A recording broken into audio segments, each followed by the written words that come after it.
안녕하세요. 자, 현대시 9번째 이형기의 낙화입니다. 이 낙화, 꽃이 떨어지다 라는 뜻이잖아요. 이런 자연의 변화, 어떤 자연의 섭리를 노래한 작품들이 꽤 있습니다. 이 낙화도 비슷한 결로 여러분들 해석해 보실 수가 있는데요. 내용적인 측면을 먼저 크게 설명을 해보자면은 이 꽃이 떨어지는 자연의 변화를 이 시에서는 이별이라는 인간사에 빗대어서 표현을 했습니다. 그래서 이별. 그래서 여기 선생님이 이렇게 정리를 해봤죠. 이 꽃이 피어나는 그 봄의 이미지. 바로 이런 사랑, 청춘, 그지? 이 사람의 어떤 시간, 인생이라고 보면은 청춘이라고 볼 수가 있고요. 이 꽃이 떨어진다라는 거는 바로 사랑과의 어떤 이별, 그런 시간과의 이별이라고 보실 수가 있고요. 이 꽃이 떨어지고 나면은 녹음이 짙어지고 열매를 맺게 되잖아요. 이것을 영혼의 성숙이라고 보고 있는 그런 시입니다. 자, 그래서 자연의 어떤 섭리, 자연의 변화와 함께 이 사랑과 이별을 노래한 시라는 것을 여러분들 염두에 두시고 같이 한번 감상을 해보시면 좋을 것 같아요. 이 첫 번째 연. 너무 유명한 시구인데요. 가야 할 때가 언제인가를 분명히 알고 가는 이의 뒷모습은 얼마나 아름다운가. 여러분들 이거 어디서 그래도 한 번쯤은 들어보지 않았나요? 이거 박수 칠 때 떠나라. 박수 칠 때 떠나라. 라는 말이랑 선생님 좀 비슷하게 이렇게 느껴지더라고요. 자, 가야 할 때가 언제인가를 분명히 아는 사람. 그 사람은 얼마나 아름다운가. 정말 아름답다라는 거예요. 이해되시죠? 이 가야 할 때라는 거는 낙화니까, 그지? 시 제목이 꽃이 질 때. 그리고 이별의 순간을 의미하기도 합니다. 이별할 때 그것을 분명히 알고 가느니. 이렇게 연결 지어 볼 수 있겠죠? 져야 할 때는 꽃이 져야 돼. 아름답게 떨어지거든. 그래야지만. 안 지고 계속 매달려 있으면 꽃이 막 이렇게 잎사리가 다 말라 비틀어지잖아요. 그죠? 져야 할 때는 져야지 아름답습니다. 꽃잎이. 이별도요. 이별을 수용하고 받아들일 줄 알아야 돼요. 막 질척이고 막 새벽 2시에 전화해가지고 자니? 뭐 이런 거. 그죠? 딱 3번까지는 괜찮아요. 3번까지는. 3번 넘어서면 그거 좀 집착입니다. 여러분들 아시겠죠? 자, 아무튼 이별 상황을 수용하는, 받아들일 수 있는 그런 사람의 뒷모습 얼마나 아름다운가라고 했어요. 아름다운가 이거 서리법이지만 얼마나 정말 아름답구나라는 이 영탄적 어조가 드러나는 부분이에요. 이거 다른 기출문제에서 이 부분 밑줄 쳐놓고 영탄적 어조를 물어본 적이 있습니다. 자, 그래서 이런 이치에 순응하는, 자연의 이치에 순응하는 바로 성숙한 이별의 아름다움을 서리법을 통해서 영탄적 어조를 통해서 강조하고 있는 부분입니다. 자, 그래서 첫 번째 연에서 이미 딱 얘기했어. 때를 아는 이별은 아름답다. 그죠? 자, 두 번째 연으로 가보겠습니다. 봄 한철 격정을 인내한 나의 사랑은 지고 있다. 자, 나의 사랑이 지고 있어요. 떨어지고 있어요. 지금 낙화와 이별을 동일시하고 있다라는 거 여러분들 알 수가 있겠죠? 이 봄이라는 거. 꽃이 피어나는 계절이잖아요. 그지? 이 꽃이 피었다가 지는 그 절정의 시간이자 이 청춘의 시간이기도 합니다. 우리 사람의 인생사라고 하면은 이 청춘의 춘이 봄 춘자잖아요. 그죠? 우리 인생의 어떤 절정의 시간.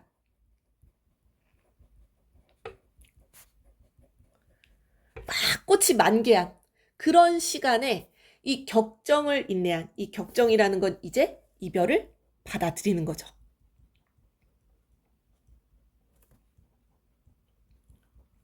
이별을 감내했을 때 그때 나의 사랑은 아름답게 떨어지는 거예요. 지고 있다. 자, 이런 거에서 우리 이미 이 시의 제목에서 하강적 이미지가 드러나요. 낙화라고 했으니까 요 부분에서 좀 더 지고 있다. 하강적 이미지 우리 느낄 수가 있겠죠. 그래서 낙화 또는 이별의 순간 이야기하고 있는 부분이고요. 분분한 낙화라고 했어요. 분분하다라는 거는 여럿이 한데 뒤섞여 어수선한 그런 뜻이거든요. 그러니까 꽃잎이 여러 개가 막 떨어지겠죠. 꽃잎이 바람에 휩쓸려서 막 꽃잎이 꽃잎 예쁘게 안 그려지는데? 자, 아무튼 꽃잎이 분분하게 막 뒤섞여서 어수선하게 떨어지고 있는 부분이에요. 그래서 이 분분한 낙화 이 부분은요. 이별의 모습을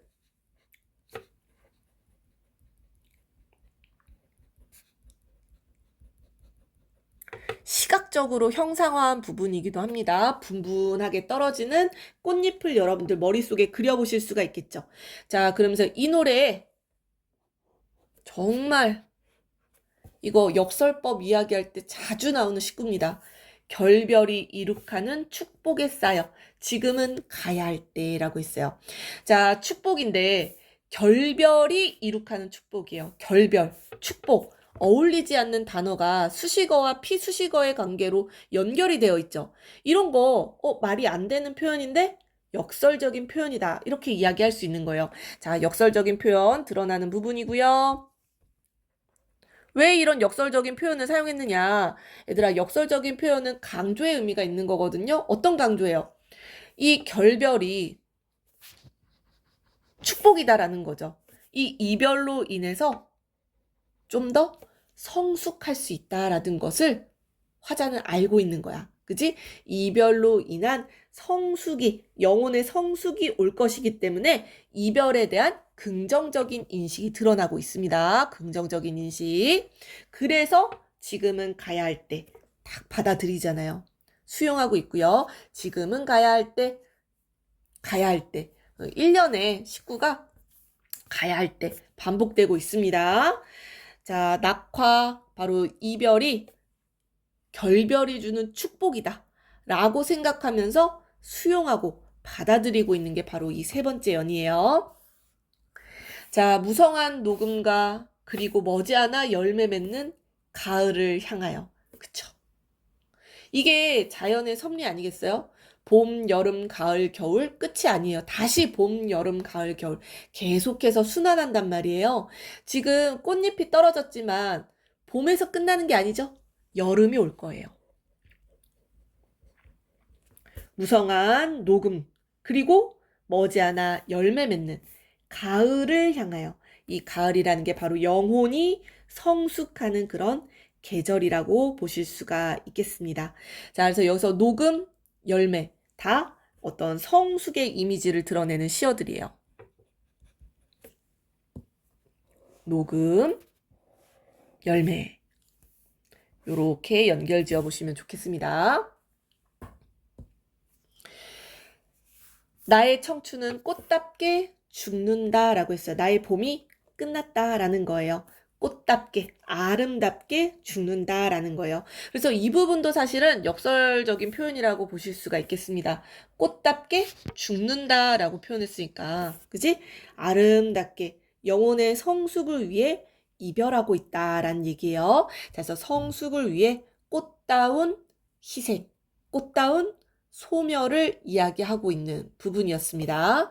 자, 그 다음 년 보시면요. 헤어지자 섬세한 손길을 흔들며 하롱하롱 꽃잎이 지는 어느 날이라고 했어요.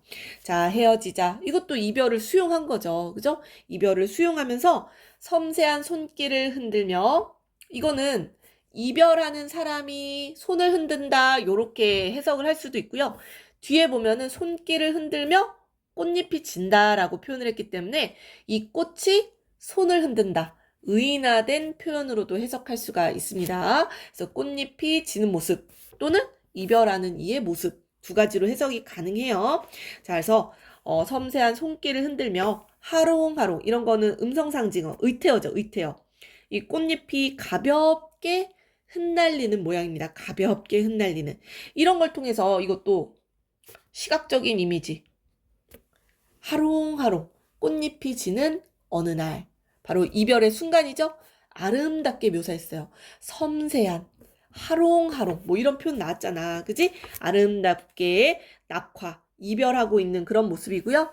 나의 사랑, 나의 결별, 샘터에 물 고이듯 성숙하는 내 영혼의 슬픈 눈이라고 표현을 했네요. 나의 사랑, 나의 결별. 지금 낙화와 이별 상황 계속해서 동일시하고 있다라는 거 알 수가 있겠고요. 샘터에 물이 고이듯, 뭐뭐 하듯 이런 거, 그지? 비유, 지규잖아, 지규. 지규고요. 성숙하는 내 영혼의 슬픈 눈이라고 했는데요. 바로 내 영혼의 성숙을 이야기하고 있는데 이 성숙을 어떻게 표현했냐면 샘터에 물이 고이듯 성숙한다라고 표현을 했어요. 이게 어떤 의미일까, 얘들아? 머릿속에 이미지를 상상해 보세요. 샘터에 물이 고이는 거. 물이 콸콸콸콸콸콸 이렇게 넘쳐 흘러요? 아니죠. 조금씩 조금씩 퐁퐁퐁퐁 이렇게 샘터에 물이 고인단 말이에요. 그걸 여러분들 머릿속에 떠올리셔야 돼요. 막 폭포수처럼 막 물이 콸콸콸콸 이게 아니라, 그지? 퐁퐁퐁 한두 방울 이렇게 떨어지는 그런 모습. 그래서 이 성숙이라는 거는 아주 조금씩 끊임없이 점진적으로 이 샘터에 물이 고이는 거는요, 정말 가물지 않는 이상은 반드시 물이 고이는 거거든요. 필연적으로 성숙할 수밖에 없다라는 것을 이렇게 비유적인 표현으로 성숙의 모습을 표현한 거고요. 내 영혼의 슬픈 눈이라고 했어요. 내 영혼이 성숙하는데 슬퍼. 왜? 정서 나왔잖아. 바로 이별의 아픔 속에서 성숙이 이루어지기 때문에 슬픈 눈이라고 표현을 한 겁니다. 자, 그래서 여러분들 성숙이 그냥 이루어지는 게 아니에요. 이런 이별의 아픔을 견뎌내고 감내하고 받아들이는 그런 과정을 통해서 영혼이 성숙하는 것이다 라는 것을 아름답게 노래한 낙화라는 시였습니다. 자, 이해되시나요? 자, 선생님이 이거는요, 이형기, 이 작가가 이형기거든요. 이형기 시인이 실제로 이 시에 대한 서평인가? 아무튼 자신이 쓴 글이에요. 작가가 뭐라고 표현했냐면, 낙화 자체가 바로 꽃과 꽃나무의 아름다운 이별이다라고 생각을 했대요. 또 장차 열매를 기약하는 값진 이별이다라는 생각으로 이 시를 지었다라고 합니다. 그리고 뭐 TMI로 하나 더 얘기하자면은 이 시를 지으실 때 요 마지막 연을 가장 먼저 시상이 떠오르셨대요. 그래서 이 마지막 연을 막 메모를 해놨다가 이렇게 전체적인 노래를 완성하셨다라고 이야기가 전해져 옵니다. 자, 낙화. 이 여러분들 이별의 순간 그 이별을 이렇게 받아들이는 게 참으로 어려운 일이거든요. 그 이별을 잘 받아들이고 내 마음을 단단하게 했을 때 영혼이 성숙할 것이다 라는 것을 알려주는 노래입니다. 자, 그래서 이런 하강적인 이미지, 그죠? 역설적인 표현, 이건 꼭 좀 기억을 해주셔야 돼요. 이 역설적인 표현은 너무나 유명한 시구이기 때문에 밑줄 치고 뭐 내신 문제든 뭐 수능 문제든 뭐 내고 싶은 부분이에요. 그죠? 출제자라면 결별이 이룩하는 축복 이런 것도 보시고요. 이런 계절의 흐름 드러난다라는 거, 계절 순환의 섭리에 따라서 봄은 같지만 내 영혼은 성숙할 수 있다라는 것을 이야기하는 거죠. 음성 상징어도 사용됐고요. 의인화도 사용됐어요. 이런 비유적인 표현을 통해서 영혼의 성숙이 아주 조금씩 끊임없이 점진적으로 이루어진다라는 거 여러분들 생각해 주시면 좋겠습니다. 자, 이 작품은요, 꽃이 지는 자연의 변화와 사랑하는 이와 헤어지는 인간사를 중첩하여 이별의 아픔을 이겨내고 이루게 되는 성숙에 관한 노래입니다. 꽃이 지고, 녹음이 무성해지고, 열매도 맺게 되는 이런 계절의 순환. 이게 자연의 섭리 아니겠어요? 이 자연의 섭리처럼 사랑이 끝났을 때 미련 없이 떠나는 이별 또한 영혼의 성숙을 가져다 주는 것이다 라는 게 바로 이 노래의 주제입니다. 자, 그래서 이별을 인내하는 데서 오는 성숙. 이 노래의 교훈은 뭐겠어요, 여러분들? 나중에 정말 찐 사랑하고 정말 찐 이별했을 때 너무 매달리면 안 됩니다. 선생님 아까 횟수 제한해줬어요. 딱 3번까지 문자 메시지 가능합니다. 자니? 뭐해? 이거 가능합니다. 자, 근데 3번 넘어가면 안 돼요. 자, 이별을 인내하는 데서 오는 영혼의 성숙을 노래했다라는 거 여러분들 다시 한번 감상해 보시면 좋겠습니다.